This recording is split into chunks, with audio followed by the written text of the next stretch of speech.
Shalom, eu sou Daniel Abreu Ivre. Eu estou voltando com você com uma série de estudos a respeito de Mateus capítulo 24, verso 15. Vai ser uma série de vídeos onde nós estaremos falando um pouco sobre esses eventos.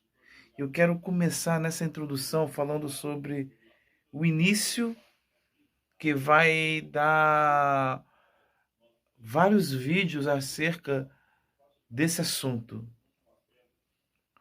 o Monte do Templo.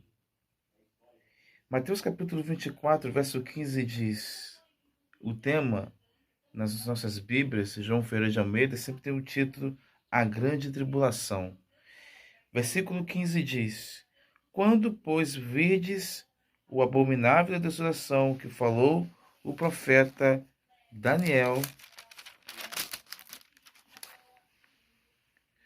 no lugar santo, quem lhe entenda. Verso 15, tá? Amados, Jesus, ele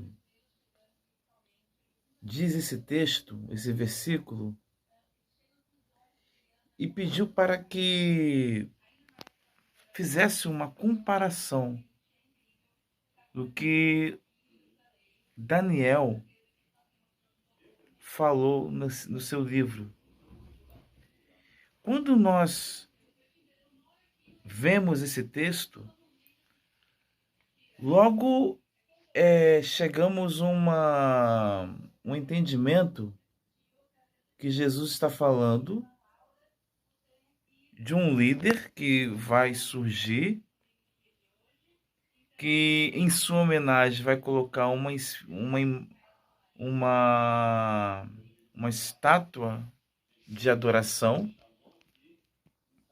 a ele dentro do santo lugar. Mas esse santo lugar é no templo. Onde é o santo lugar? É onde tem as três partes do terceiro templo. Você tem a primeira parte dos gentios, a segunda parte é o santo lugar, onde ficavam os judeus, e o Santíssimo, onde o sacerdote adentrava. E entre o pátio e o santo lugar existia uma mureta, que o apóstolo Paulo fala que é o muro da separação, que realmente era um muro, foi descoberto, e que esse tipo de muro foi derrubado. Ou seja, você passa então a pensar, se o capítulo 14, capítulo 24, verso 14 fala quando o evangelho for chegado a todas as nações e assim viria ao fim, nós temos um amigo nosso, um irmão em Cristo no YouTube, chamado Luiz Saião, que ele fez um vídeo de estudo e ele trouxe ali estatísticas. E dentro de sua estatística, ele disse que mais de 200 milhões de pessoas ainda não ouviram falar de Jesus. Se o planeta tem 8 bilhões de pessoas e apenas 200 milhões de pessoas ainda não ouviram, mais de 7 bilhões de pessoas já ouviram a palavra. Logo você entende que o evangelho está quase alcançando todas as nações. Mas qual é o contexto desse versículo 15? Qual é o contexto? O que vai linkar todas essas coisas? Se você pega o versículo 14, você tem um sinal que eu acabei de falar sobre o evangelho ser pregado a todas as nações.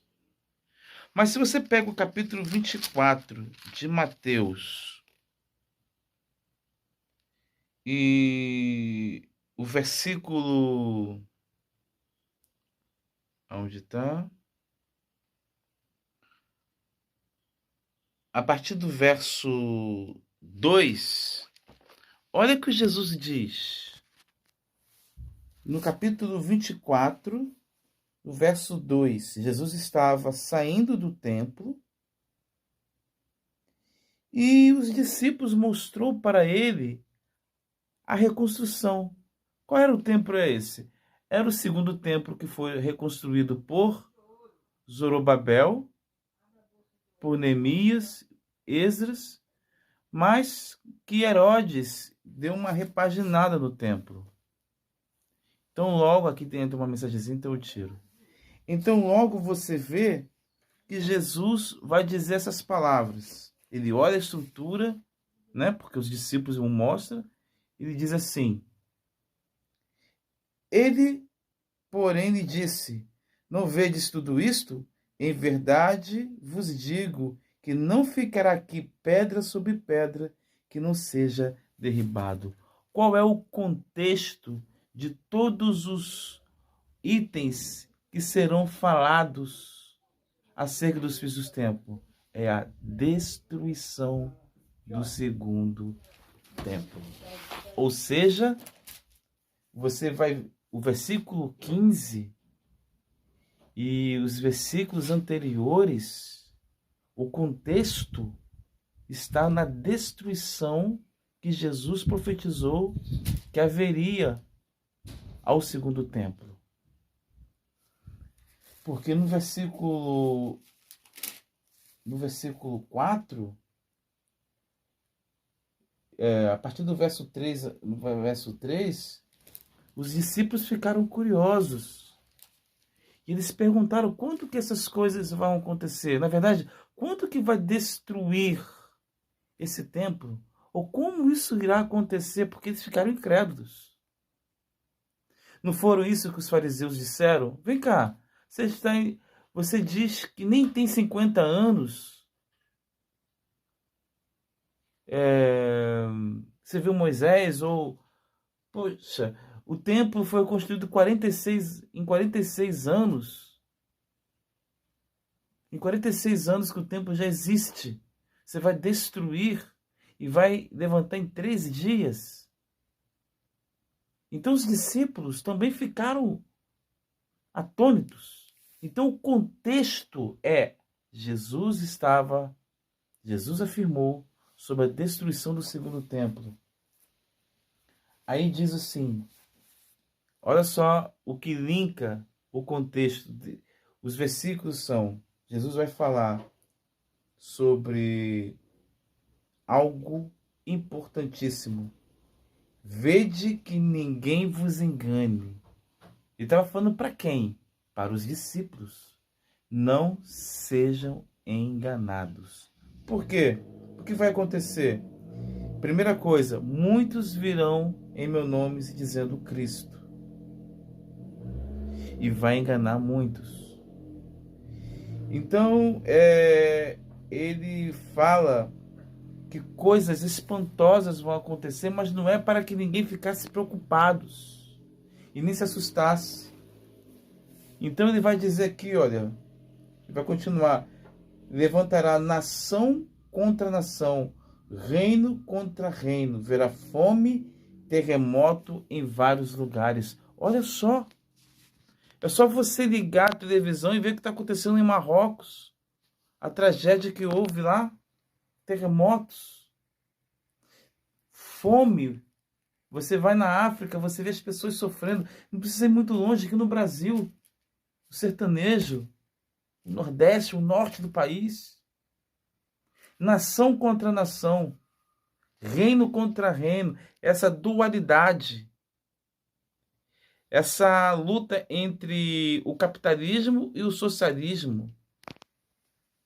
Você vê ali Rússia versus Ucrânia, China versus Taiwan, China versus Estados Unidos, OTAN versus Rússia, Paquistão versus Afeganistão, Coreia do Norte versus Coreia do Sul.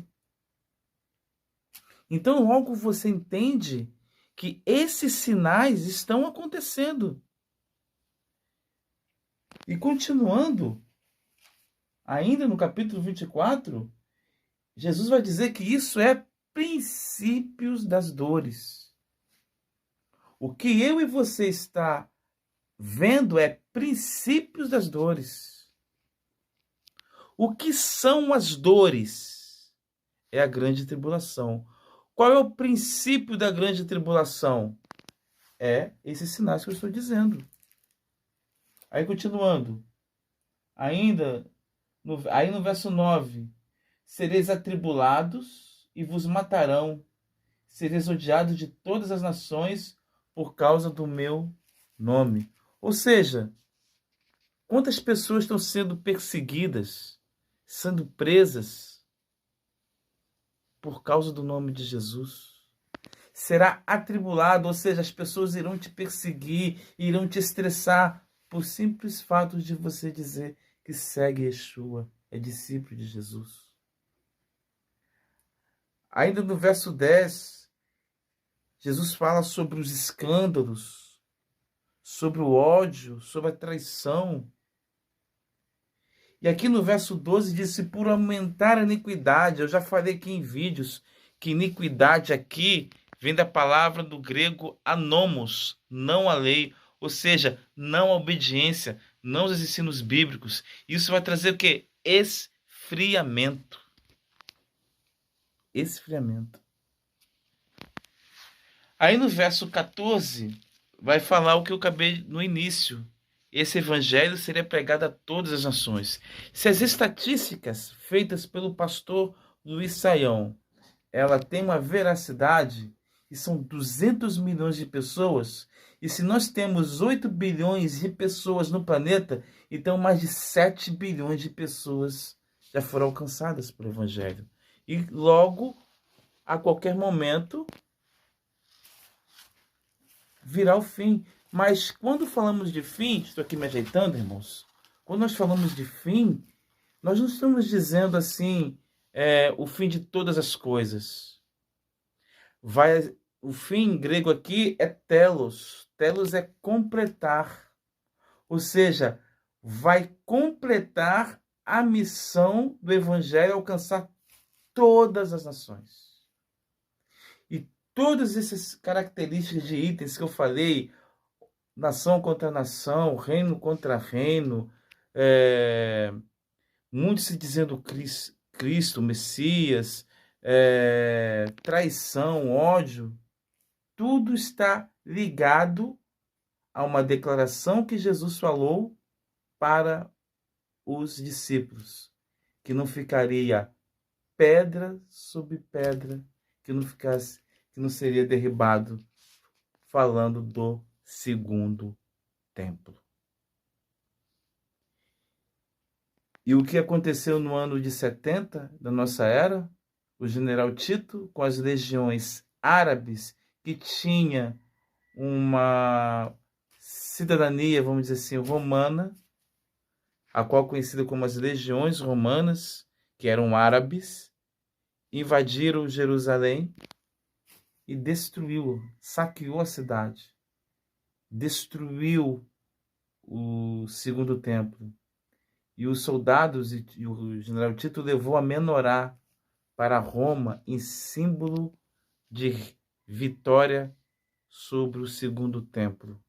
Quem vai dizer isso é o historiador Flávio Josefo, o qual foi testemunha ocular dessa tragédia. Ou seja, o que Jesus disse se cumpriu no ano 70. Os sinais que ele falou das dores que iriam chegar, que na qual seria a grande tribulação, nós estamos presenciando. Termino esse vídeo fazendo você pensar no verso 15. Se o templo foi destruído, como que no verso 15 Jesus fala que a abominação adentraria no santo lugar? E se você for lá em Daniel, onde fala sobre isso, diz que o rei, o qual da família Seleuco, um dos generais do Alexandre o Grande, invadiu Jerusalém e imolou um porco, aonde se imola o cordeiro, e colocou uma imagem de Zeus no santo lugar. Ou seja, se no ano 70 o templo foi destruído, como que essa imagem chegaria no santo lugar se o templo não existe? Então, no próximo vídeo eu vou falar a respeito da pergunta que todos fazem. Aonde que na Bíblia está escrito a reconstrução do terceiro templo? E no terceiro vídeo eu estarei falando sobre qual é a motivação, o que representa o templo para o judeu. Amém? Compartilhe esse vídeo, deixe o seu like que é muito importante, comente, porque isso vai dar engajamento para que as pessoas possam ser alcançadas pela palavra de Deus. Muito obrigado e Deus abençoe.